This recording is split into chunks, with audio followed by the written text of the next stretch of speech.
The year, 1988. Ray Leonard finds himself nearing the sweet end of his professional career, but after promising to retire on multiple occasions, he still has unfinished business with an arrogant fighter whom he needed to teach a lesson in humility. One would think his career had been enough to retire in glory, but he decided to make an announcement that would send shivers down the fans' spines at that time. Welcome. In today's video, I'll take you back to when Ray Leonard confronted Donny Lalonde. Being a fight that has survived decades in the memory of boxing enthusiasts, we'll have the luxury of reliving Ray Leonard's iconic fighting style. I hope you're comfortable because our new adventure begins here. The original Golden Boy is how Donny Lalonde is still referred to today. Being a maniac in the ring, he entered armed with blinding punching power and points to prove. Before his encounter with Ray Leonard, he made sure to let disrespectful words flow towards him. "He doesn't know when to quit," he asserted while elevating himself, positioning himself as the great victor of the match. Lalonde was confident that he would be the fighter who would force Leonard to stay true to his constant promise of retiring. But fate could turn in favor of the veteran and solidify him as one of the best fighters of the 80s by taking home another belt. November 7th was the agreed-upon date to live this legendary encounter. The fight took place in an outdoor stadium with a capacity for nearly 15,400 people at Caesars Palace in Las Vegas, Nevada. Despite Lalonde's smear campaign, Leonard remained the favorite by 3.5 to 1. Lalonde had to successfully defend the WBC Light Heavyweight Championship for the second time and fight for the vacant inaugural WBC Super Middleweight Championship if he didn't want to eat his words. Accompanied by the legendary Richard Steele, both fighters stepped into the ring to seal their fate. First round. Lalonde's fearless left broke the ice after the bell rang. Keeping his distance, Leonard made sure to study his opponent's stance before fully engaging in the fight. And waiting. That right leg did. They dig down to that body. After gathering enough information, he showed Lalonde how to throw punches by sending a powerful right straight to his chin. While the defender threw the most punches, the challenger seemed to have the most accurate ones. If the fight continued to escalate in this manner, Lalonde would have serious problems. And he came in, right at the Lenny, which I like to see. You said this man ain't got a left hand. Now they begin to mix it up inside. Second round. The formula seemed to repeat itself for the second episode. With Leonard fighting from the safety of distance, he kept his opponent moving while entering when he deemed it the right moment to attack. That corner, which was good. By the time the exchange of punches occurred, a dirty fighting style contaminated the ring. Lalonde took Leonard by the back of the neck, dragging him into the corner. After Richard Steele's intervention, Leonard returned the favor. Good left hook by Lalonde. There you go. And some good punches inside by Lalonde. Yeah, I think he hurt him. If Lalonde tried to press it in. Good jab by Leonard. Third round. Thanks to his good foot coordination, Leonard continued to wear down Lalonde during the third round. At this point, the exchanges of punches seemed to occur more frequently.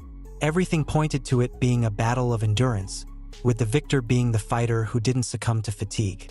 For Leonard, the punches were little more than a distraction. His experience had helped him to study his opponent perfectly and come up with a clear strategy to achieve his goal. That alone could be. Leonard missed with the right. Lalonde landed to the. Fourth round. Leonard was ready to adopt a more intense stance. Tightening the screws of his offensive, he threw brief combinations to gauge Lalonde's guard at the beginning of the round. Once again, he demonstrated that quality is better than quantity, knowing when to direct his fists at the arrogant fighter, whose attacks had been nothing more than sloppy.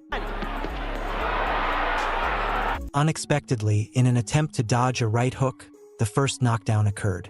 Leonard had stumbled and fallen sitting on the canvas. Due to the blow before the fall, Steele had no choice but to start the safety count. By the time the fight resumed, the clinch between the fighters was a clash of frustration over the mistake made and euphoria on Lalonde's part, who thought he had most of the work done. Fifth round. With a knockdown and his face bloodied, the situation seemed to not clear up for Leonard at the start of the 5th episode. Lalonde's ego continued to rise, making him even more dangerous. Both fighters had abandoned fighting at a distance. Lalonde's taunts had taken effect. Now Leonard had come out ready for war. During the last minute of the round, one of the highest points of intensity of the fight was probably experienced. Fold up, we run out of gas.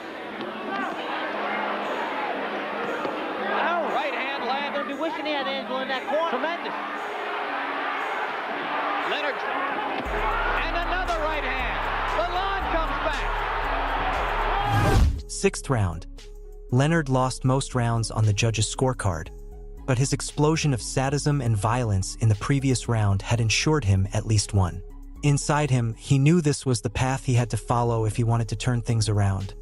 And so he did. The combinations to Lalonde's body and head came without delay. Now, it was the champion who hesitated to approach and initiate an exchange.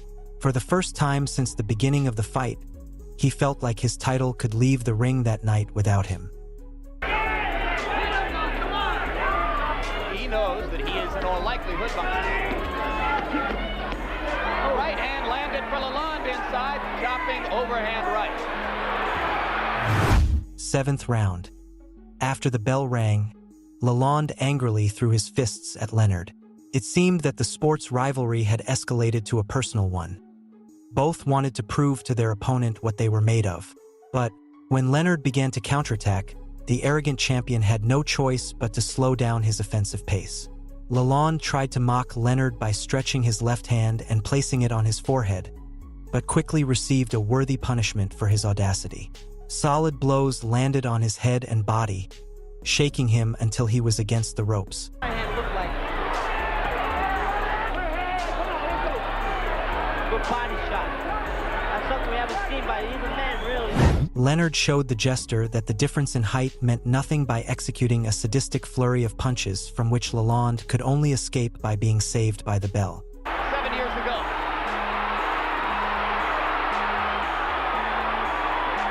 Round 7 comes to an end. 8th round. Everything seemed to start falling into place in Leonard's favor for the beginning of the 8th episode. Now it was he who broke the ice with the firmness of his fists. His skill forced Lalonde to absorb the hard bombs he dropped on his body. The champion of the early rounds had disappeared, and only flashes of him remained in counterattacks where he couldn't make significant advances. Leonard had ensured another round on the judges' scorecard, but not even he could see what would happen around the corner. Big a scorecard mountain does Leonard have to climb, and how much? 9th round. Leonard's left seemed to have a direct line to Lalonde's chin. The champion started the round with a low guard, but seemed not to notice it. Lalonde sought a weak point to slip his sloppy punches through, but he was taking too long. While he did so, Leonard already knew where to direct his attacks. Lalonde executed a flurry of punches so weak that his challenger could absorb them with ease. After letting him enjoy himself for a moment, Leonard made sure to make it clear to the talkative champion that he was the one who had taken control of the fight.